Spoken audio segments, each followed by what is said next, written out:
At naging matagumpay naman ang panunumpa ng mga bagong opisyal sa Cotabato City o North Cotabato. Nangako silang maglilingkod ng tapat sa kanilang mga nasasakupan at pananatilihin ang kapayapaan sa lalawigan. Nagbabalik si Angel Delera ng PTV Davao. Ginaganap ang oath-taking ni Governor Emilu Lala Talino Mendoza at ng iba pang mga opisyales kasabay ang pagdiriwang ng 100 taong pampublikong serbisyo ng Cotabato Province. For God's help during this new administrative year. Sinimula ng nasabing seremonya ng isang mataimtim na misa ng pinangunahan ni Bishop Romulo T. de la Cruz na nangaral na maiging magpursigi ang mga mamamayan na maging blameless at ibinahagi niyang dapat ring maging responsable sa paglilingkod ng mga tao sa kanilang mga trabaho kahit na gaano man kalaki o kaliit ang kanyang katungkulan. Kasama ni Governor Mendoza na nailagay sa pwesto para Governor ay si Gregorio Dodong T. Ipong. Binuksan ni Board Member Ivy Dalumpines na kabilang sa top 10 outstanding councilors ng Pilipinas ang 3 minutos na pagbibigay mensahe sa publiko ng nasabing seremonya at ibinanggit niya ang kahalagahan ng pagbibigay importansya sa pamilya.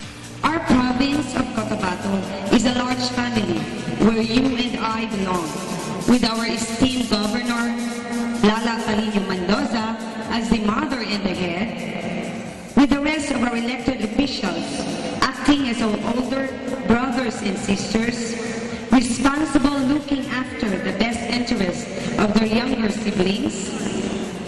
By electing this humble representation during the recently concluded elections, 5 kababaihan na nakaupo ngayon para sa makabagong termino at nakapagbiro ang gobernador na panahon na ng woman empowerment. Ang mga municipal mayors ng mga babae. Ayan si Myra ng Kabakan, si Gigi ng Matalam, at isa pang Gigi ng Arakan. Magandang umaga po, women power na nga. Kaya kayong mga sundalo at pulis, mag-ingat-ingat. Ikinalulugod ng sinabi na sinusunod nila ang katagang serbisyong totoo na mayroong transparency, accountability, partisipasyon ng mamamayan at pagpapatayo ng infrastruktura, pagbabantay ng agrikultura at ekonomiya. 3 bagay po raw, o 3 bagay ang dapat nating isa-isip. Responsibilidad, una. Tama yung sabi ni Bishop, hindi man malaki ang iyong katungkulan, gawin mong tapat and you give your best.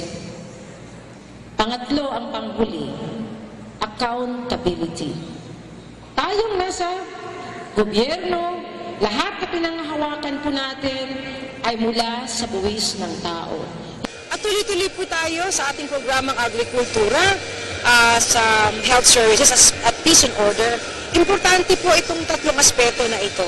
Maganda nga ang infrastruktura mo, kung may threat naman sa security, mahirap pa rin, mahikayat yung mga investors, mga negosyante na maglabas ng pera at mumuhunan sa probinsya. Para sa Telebisyon ng Bayan, Angel Pizarro de Liera. Sa Kabikulan, sa kanyang pag-upo bilang gobernador ng Camarines Sur, ipinangako ni Governor Mix Villafuerte ang pamahalaang kakalinga sa mga kabataan at nakatatanda. Kabilang na rin ang serbisyong malapit sa tao. Yan ang detalyeng hatid ni Grace Prifama Simandro ng Radyo ng Bayan Naga. Magandang hapon sa iyo, Grace. Yes, Princess, maraming hapon din. 60% ng batang nagpapanalo kay Governor Mix Villafuerte ay mula sa mga kabataan. Kaya naman, una sa kanyang agenda ay agad na magtatag ng Youth Development Center na siyang lilinang at tutuklas ng angking galing at talino ng mga kabataan. Nais ng gobernador na makapagbigay ng kabuhayan, mga pagsasanay at dekalidad na edukasyon sa lahat ng mga kabataan ng lalawigan upang maging pantay sa oportunidad ang mga batang mula sa mahihirap na barangay, makasabay sila sa mga oportunidad na tinatamasa ng mga batang nasa mga lungsod at mayayaman na bansa. Ilan sa mga magagandang programang nabanggit ng bagong upong gobernador ay ang pagkalinga sa lahat ng mga senior citizens. Nais niyang maibigay ang lahat ng mga benepisyo at kagaanan sa buhay ng mga nakatatanda. Pero ang pinalakpakan ng mga tao ng Kamsur ay ang pahayag ni Governor Mix na kung sa mga naunang siglo ng pamamahala sa Kamsur, ang tao ang dumarayo sa Kapitolyo upang humingi ng tulong, ngayon ilalapit niya ang serbisyo sa tao. ang Kapitolyo darayo sa tao upang maghatid ng tulong. Ipinagmamalaki ngayon ng Kamsur ang pinakabatang halal na gobernador bilang buong bansa na isang chief executive ng lalawigan. Sa kanyang inaugural speech kahapon, pinasalamatan ni Governor Migs ang buong Camarinenses.